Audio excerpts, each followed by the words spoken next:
처음 애굽을 방문하고 돌아왔을 때 야곱의 상태를 한번 생각해 보겠습니다. 일단은 그래도 곡식을 사왔으니까 기분이 좋았을 것입니다. 정말 그들이 원했던 양식을 풍족하게 가지고 왔기 때문일 것입니다. 당분간은 모든 이제 식구들, 식솔들이 배고픔 없이 지낼 수 있게 된 것입니다. 배고픔을 해결하는 것이 바로 지도자가 가져야 할 가장 중요한 책임 중에 하나입니다. 지도자가 져야 할 가장 중요한 책임 중에 하나가 뭐니 해도 배고픔을 해결하는 것입니다. 그러나 이제 시간이 지나다 보니 곧 근심에 빠졌을 것입니다. 왜냐하면 시몬이 아직 돌아오지 못했기 때문입니다. 그래서 야곱은 그 이유를 물었습니다. 그리고 아들들은 자총지종 그 이유를 다 설명하였습니다. 시몬을 구하기 위한 유일한 방법은 베냐민을 애굽으로 보내는 것뿐이었습니다. 하지만 야곱은 그것을 쉽게 허락하지 않았습니다. 베냐민은 요셉과 더불어 유일하게 요셉이 사랑하는 라헬에게서 낳은 아들인 것입니다. 요셉을 이미 잃어버렸습니다. 그런데 베냐민까지 잃어버릴 수는 없는 일이었습니다. 이때 장자 르벤이 이제 나서게 됩니다. 르벤은 심지어 자신의 두 아들을 담보로 베냐민을 책임지겠다고 아버지 야곱에게 단호하게 말을 했습니다. 여기서 우리는 형들의 태도가 이전과는 이제 완전히 뭔가 바뀐 것을 보게 되는 것입니다. 이전에 그들은 요셉 하나쯤은 없어도 된다고 그렇게 생각을 하고 있었습니다. 그러나 지금은 어떻게 되었습니까? 시몬을 위해 그리고 베냐민을 위해 자신의 아들까지도 희생할 각오를 하고 있습니다. 이것을 통해서 우리는 하나님께서 어떻게 이스라엘 백성들을 훈련시키고 있는가를 잘 보게 되는 것입니다. 하지만 야곱은 르벤의 제안을 받아들이지 않았습니다. 42장 앞에 42장 38절에 보면 내 아들은 너희와 함께 내려가지 못하리니 그의 형은 죽고 그만 남았음이라. 만일 너희 행하는 길에서 재난이 그 몸에 미치게 되면 내가 나의 흰머리로 슬피 엄부로 내려가게 함이 되리라. 이렇게 말하면서 야곱은 르벤의 제안을 그렇게 받아들이지 않았습니다. 하지만 자꾸 시간이 감으로써 기근이 더욱 심해져 갔습니다. 애굽에서 가져온 양식도 이제 거의 다 떨어져 가고 있었습니다. 이제 그래서 야곱이 할 수 없이 아들들에게 다시 애굽에 가서 이제 양식을 사오라고 명령을 하였습니다. 이 말을 듣고 이번에는 아들들이 전면에 나서게 되었습니다. 르벤은 사실 야곱의 첩이었던 빌하와의 부적절한 관계를 가졌기 때문에 이미 장조로서의 권위는 상실했다고 보아야 할 것입니다. 그러면 두 번째 시몬은 애굽에 아직 포로로 잡혀 있을 뿐만 아니라 셋째 레위와 함께 세겜 족속을 학살하는 그런 만행을 과거에 저질렀습니다. 이제 형제들의 리더십은 이제 넷째 아들인 유다에게로 넘어갔습니다. 유다 역시 르벤과 동일한 말을 하게 되는 것입니다. 먼저 유다는 야곱이 처한 공경을 분명히 서술하고 있습니다. 베냐민을 보내게 되면 우리와 우리 아버지와 우리 어린 것이 다 살게 되고 죽지 아니할 것이라고 말을 했습니다. 이것은 무엇을 말하고 있습니까?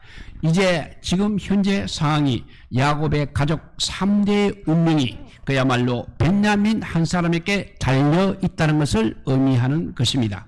이제 베냐민은 야곱의 가족의 존망을 결정짓는 결정적인 존재가 되었습니다. 이제는 별로 다른 방법이 없었다는 것입니다. 애굽에 가서 양식을 구해오는 유일한 방법은 베냐민을 함께 보내는 것이었습니다. 베냐민이 없다면 그들은 베냐민을 통해서 그들의 진실됨을 전혀 증명할 수가 없었기 때문입니다. 요셉은 그들에게 베냐민을 통해서 그들의 진실됨을 시험하였던 것입니다. 따라서 그들은 이제 목숨을 걸고 베냐민을 지켜내야 하는 입장에 서게 되었던 것입니다. 루벤은 이미 자기의 두 아들을 담보로 삼았습니다. 하지만 야곱은 그것을 앞에서 말한 대로 받아들이지 않았습니다. 그것을 이미 알고 있는 유다는 이제 자기 목숨을 담보로 제시하고 있습니다. 9절에 보면 내가 그를 위하여 담보가 되오리니 아버지께서 내 손에서 그를 찾으소서. 내가 만일 그를 아버지께 데려다가 아버지 앞에 두지 아니하면 내가 영원히 죄를 지리다 라고 했습니다. 이것은 자기 저주적 맹세라고 할 수 있는 것입니다. 이제 어떤 일이 일어나도 자기 목숨을 걸고 이제 베냐민을 지켜야 하는 입장에 놓이게 되었다는 것입니다. 유다의 말을 듣고 야곱은 최종적으로 베냐민을 형들과 함께 애굽으로 보내기로 결정을 하였습니다. 그리고 이제 이렇게 말합니다. 내가 자식을 잃게 되면 이르리로다 라고 말하면서 모든 것을 이제 하나님의 섭리에 맡겼다는 것입니다. 이제 야곱은 모든 아들을 이제 다 집에서 내보내고 말았던 것입니다. 그들이 돌아올 때까지는 근심 속에서 살아야 했고 인내해야 했던 것입니다.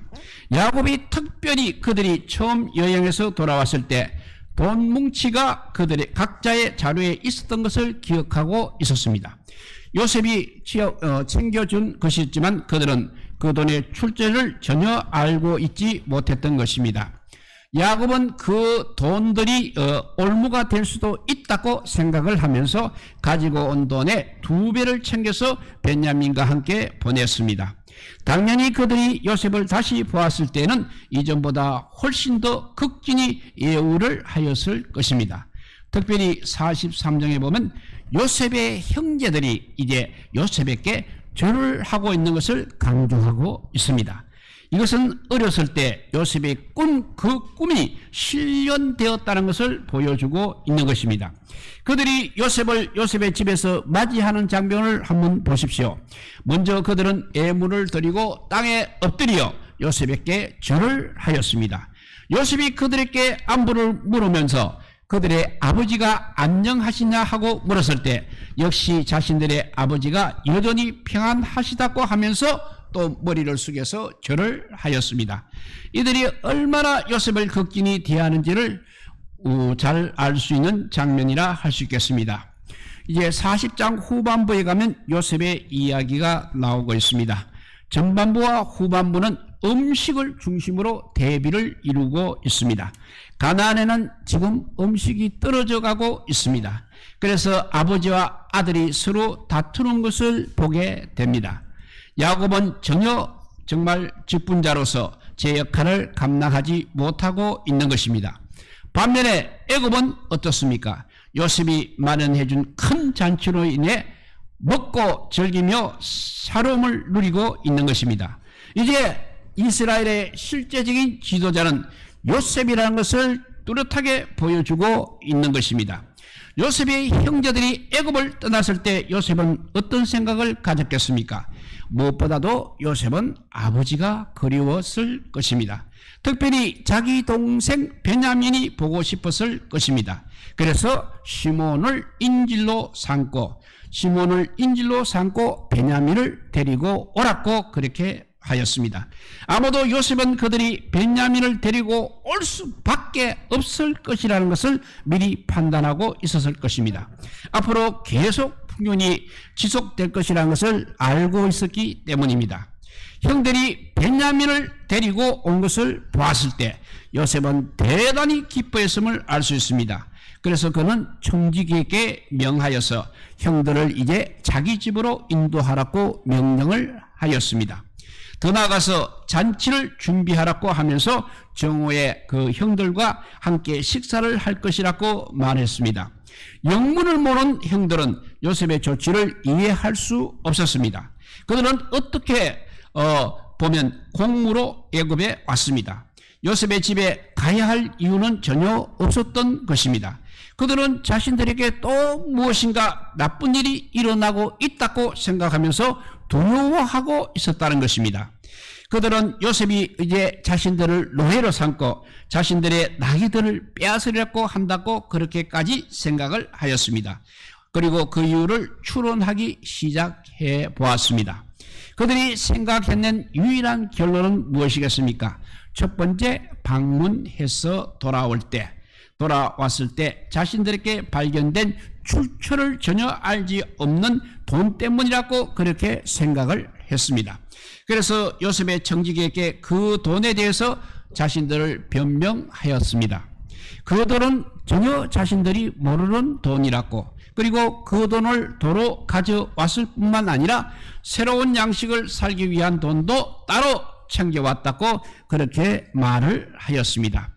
여기에 대하여 청지기는 안심하고 두려워하지 말라고 하면서 이렇게 말합니다. 너희 하나님, 너희 아버지의 하나님이 재물을 너희 자루에 넣어 너희에게 주신 것이다 라고 했습니다.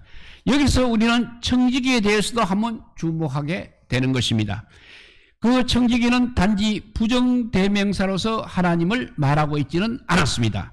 만일 그렇다고 한다면 그 하나님은 애굽의 하나님도 될 수 있고 가나안의 하나님도 될 수 있을 것입니다. 하지만 청지기는 너희 아버지의 하나님이라고 정말 구체적으로 명시하고 있었습니다. 이것은 정말 놀라운 사실입니다. 이 청지기는 틀림없이 애굽의 사람, 즉 이방인 것입니다. 이방인의 입에서 나오는 이 놀라운 하나님의 섭리에 대한 신앙 고백을 우리는 주의 깊게 들여보아야 할 것입니다. 청지기는 자신의 말을 증명하기 위해 그동안 갇혀있던 이제 시몬을 풀어주었습니다. 물론 이 모든 것은 다 요셉의 지휘하에 이루어진 것이었습니다. 그렇지만 청지기의 지휘도 그야말로 상당히 지위가 상당했다는 것을 우리가 알 수 있는 것입니다. 두려움에 가득 찬 가운데 요셉의 형제들은 이제 요셉이 오기로 한 정오까지 기다리고 있었습니다. 창세기는 요셉과 형들이 만났던 구체적인 시간까지 이렇게 명시하고 있습니다. 그 기다리는 시간이 그들에게는 어떠했겠습니까? 정말 1분이 1시간만큼 길었을 것입니다. 그들이 기다리고 있는 것은 그리고 마침내 요셉이 나타났습니다. 그리고 무슨 일이 벌어졌습니까? 그들이 기다리고 있는 것은 그야말로 푸짐한 식사였습니다. 그들은 먼 땅 가나안 땅에서 왔습니다. 또 흉년 기간이기 때문에 아마 음식을 충분히 먹을 수도 없었을 것입니다. 그와 같은 상황 속에서 요셉의 형들은 정말 마음껏 배불리 먹을 수 있었던 것입니다. 요셉은 형들을 만났을 때 베냐민에게 주목하지 않을 수 없었을 것입니다. 요셉이 아우를 봤을 때 어떻게 했는지 한번 살펴봅니다. 마음이 타는 듯함으로 급히 울 곳을 찾아 안방으로 들어가서 울었다고 했습니다. 이것은 요셉이 두 번째 우는 장면입니다. 동생과 헤어진 지 무려 20년이 넘는 시간입니다. 그렇게 보고 싶었던 동생이 바로 눈앞에 있습니다. 당장이라도 달려가서 알아보고 싶지 않았겠습니까? 하지만 요셉은 그렇게까지 하지 않았습니다. 이 점에서 요셉은 자신의 감정을 정말 적절하게 통제하고 있는 것을 보게 되는 것입니다. 그는 이집트의 통치자일 뿐 아니라 이스라엘의 통치자이기도 한 것입니다. 공직에 있을 때는 이렇게 사사로운 감정에 휘둘려서는 안 된다는 것입니다. 형제들과 진정으로 화해하기 위해서는 베냐민에 대한 그들의 태도를 검증해 보아야 하는 것입니다. 그때까지 요셉은 자신의 신부를 속이고 있었습니다. 43장 마지막 부분의 요셉의 식사에서 우리는 또 재미있는 것을 보게 됩니다. 주목할 것은 애굽 사람들은 히브리 사람들과 함께 식사를 하지 않고 있다는 사실입니다. 그들은 다른 민족과 식사를 하게 되면 부정을 탄다고 그렇게 생각했을 것입니다.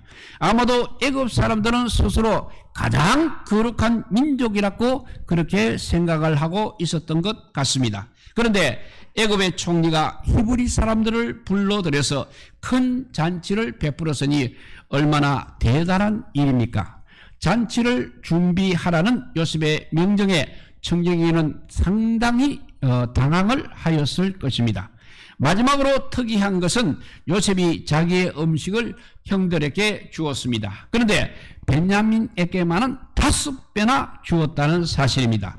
배식하는 애굽 사람들은 따로 밥을 먹었습니다. 그렇지만 요셉은 그들과 형제들과 같이 밥을 먹었습니다. 베냐민에게 5배를 주었을 때 형들은 과연 어떻게 생각을 하고 있었겠습니까? 아마 예전 같았으면 질투심에 불타 있었을 것입니다. 그들은 야곱이 요셉에게 채색 옷을 지어 주었을 때 요셉을 무한하게 매우 미워하였습니다. 하지만 이제는 전혀 그렇게 생각을 하고 있지 않습니다. 그들은 오히려 베냐민에게 특혜를 베푸는 것을 보고 안심하고 기뻐하였을 것입니다. 그들에게는 베냐민이 안전하게 지내는 것이 그들에게 무엇보다도 가장 중요한 일이었기 때문에 그런 것입니다. 이제 말씀을 정리해 봅니다. 오늘 우리가 읽은 본문은 그동안 오랫동안 헤어졌던 모든 형제들이 함께 먹고 마시며 즐거워하는 장면으로 마치고 있습니다. 이것이 바로 하나님 나라의 교회를 예표하고 있는 것입니다. 그동안 그들은 시기와 미움으로 서로 나누어져 있었습니다. 그와 같은 영적인 상태 속에서는 하나님 나라를 제대로 이루어갈 수 없는 것입니다. 그러나 하나님은 요셉을 그 중에 선지자로 세우셔서 상처 입은 나라를 회복해 가고 있는 것입니다. 교회도 마찬가지라는 것입니다. 원래 우리들은 하나님과 원수가 되었던 사람들입니다. 그런데 하나님께서 우리를 교회로 부르셔서 한자리에 이렇게 앉게 하셨습니다. 그리고 매주 주님께서 베푸신 식탁에서 그분과 함께 먹고 마시면서 즐거워하는 것입니다. 교회는 영적인 식사 공동체라고 할 수 있는 것입니다. 이곳에는 영적인 양식이 항상 풍성해야 하는 것입니다. 주님의 살과 피를 나누는 영적인 코이노니아가 이루어지는 곳에 진정한 교회가 있다고 볼 수 있는 것입니다. 우리 모두는 이와 같은 코이노니아의 부르심을 받은 사람들입니다. 요셉이라는 선지자를 세우셔서 옛 이스라엘의 언약 백성들에게 음식을 제공함으로 코이노니아를 회복시킨 하나님께서 오늘날에도 여전히 교회 안에 말씀의 봉사자를 세우셔서 이 일을 수행하고 계신다는 것입니다. 오직 믿음으로 이 말씀을 받아들이는 자만이 주님의 즐거움에 참여할 수 있는 것입니다. 이와 같은 즐거움이 우리 교회 모든 성도들에게 항상 충만하시기를 주님의 이름으로 축복드립니다. 기도하겠습니다. 사랑의 하나님 감사합니다. 정말 우리 인간사에 이 식사 공동체가 없어서는 안 되는 것입니다.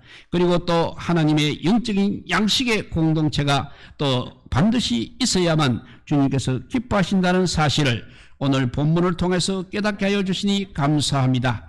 정말 야곱의 야곱의 아들들이 아버지 모두 애굽에 모여서 이렇게 잔치를 벌이고 있습니다. 우리들도 이 어려운 시기에 정말 주님의 교회에 모여서 오늘도 아버지 영적인 식사 잔치를 벌였습니다. 우리 모두 영적으로 육적으로 강건하여서 어려울 땐 어려울수록 더 주님을 바라보고 주님의 전에 올라오는 자들이 되게 하여 주시고 예배하며 찬송하며 기도하는 가운데 하나님께 더 가까이 가게 하여 주시고 마지막 날 주님 앞에 섰을 때 정말 충성된 일꾼이라는 귀한 칭호를 받을 수 있는 우리 모두가 되게 하여 주시기를 간절히 빌고 원하오며 우리 구주 예수 그리스도 이름으로 기도드리옵나이다. 아멘. 예, 우리 찬송가 500